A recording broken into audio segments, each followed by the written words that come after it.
Well, hello. Today I'd like to give you my first impressions of a Linz fountain pen.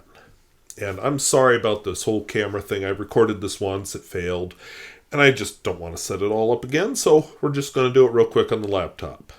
But anyway, let's dive into my first impressions of this Linz fountain pen.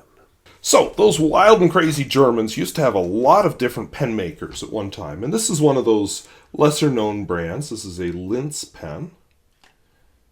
I'm not 100% sure of the age, although maybe I will be by the time I publish this, in which case I'll add my comments to the talky part of the video. But we'll open it up, and we reveal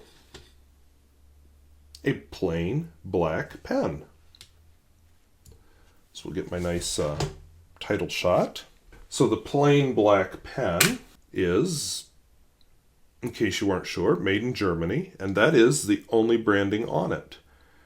There's not even a clip, although I think it may have once had a clip, because I see a scratch there that looks a lot like it could have come from a clip. And this bit at the top doesn't attach well, like it's floating a bit above the cap. So I think this pen once came with a clip. Open it up. It is indeed a piston filler with a kind of greenish yellow ink window, which interesting. And then the nib, I have seen these before, Dauer Feder 4, and that's an untipped nib. So I'm guessing this was not one of your brands of pen that all the rich people bought. I don't know.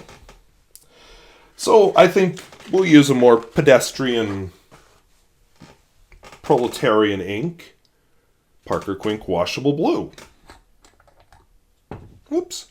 I'm trying not to stain this nice cloth somebody sent me. And probably if I don't fill my pens on it, that would help a ton. Oh, I didn't notice that before. So when you open up the piston, it's clear inside.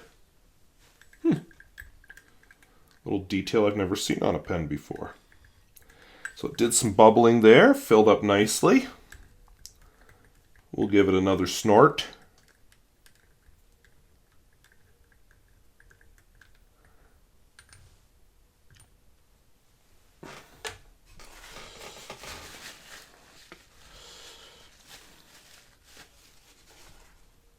And the ink window definitely takes on a very greenish cast with this ink in it.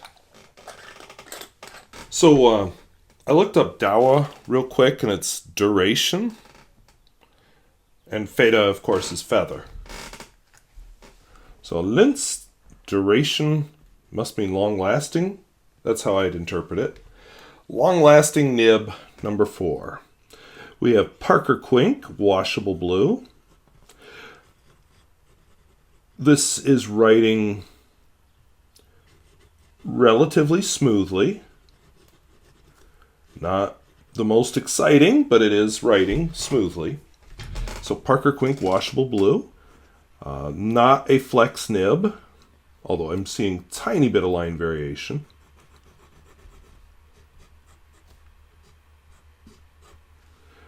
Not a lot, mind you, but there is some there.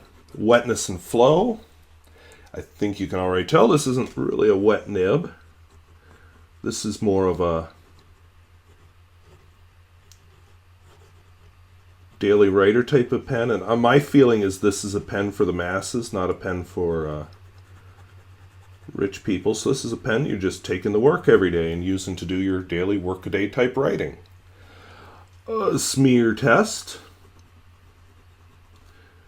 Between the ink I am using and the nib, I don't think we're going to smear a lot. Nope. And reverse writing. With these more exotic nibs, that can be a surprise for me. Reverse. A little finer, a little more feedback, but And finally, the world famous Peer Gustafson test.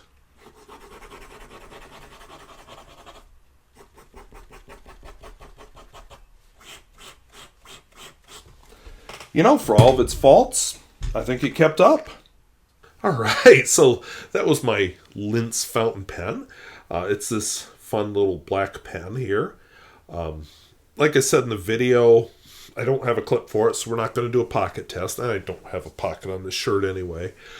So I've been writing with it. I've got, what do I have in it? Rohrer and Klingner Blue Mars in it right now. And it's been kind of fun writing with that. It has that little bit of line variation that just makes it fun. One thing I've definitely noticed, I don't think this is the original cap for the pen. Or if it is, it doesn't fit that great. Whoops, and it just tried to roll away because it has no clip. And, that's always a risk you run with vintage pens, is you're getting some kind of a Franken pen that's been dissected and had parts replaced. So I think that's what it is. The Dauerfeder nib is, it's a very low cost nib, has no tipping on it or anything. But this is, I've had a few pens now with the Dauerfeder nib, and I've thought they actually have nice line variation. They're very nice nibs. Keep in mind what they are, but I've been very pleased with them, the ones that I've had. So this pen is no exception. I think it's an attractive pen. I do think the clip is missing, but and like I said, the cap isn't right. But fits comfortably in the hand. It's the right length. I filled it up today with no trouble. Fun fact, I actually filmed that writing sample back in April of 2021. So it's been not quite 2 years since I filmed that writing sample. Why so long till I published it? Don't know! But I've been enjoying writing with it, and I've got a very soft spot for it. I had some more intelligent things I said during the original me talking part, but again, this is the second time I've filmed this, and just not feeling it anymore. But anyway, I'm very much enjoying the pen. I'm glad I discovered that old footage and said, wonder where that pen is, and pulled it out, inked it up, and been having a lot of fun. I've been writing...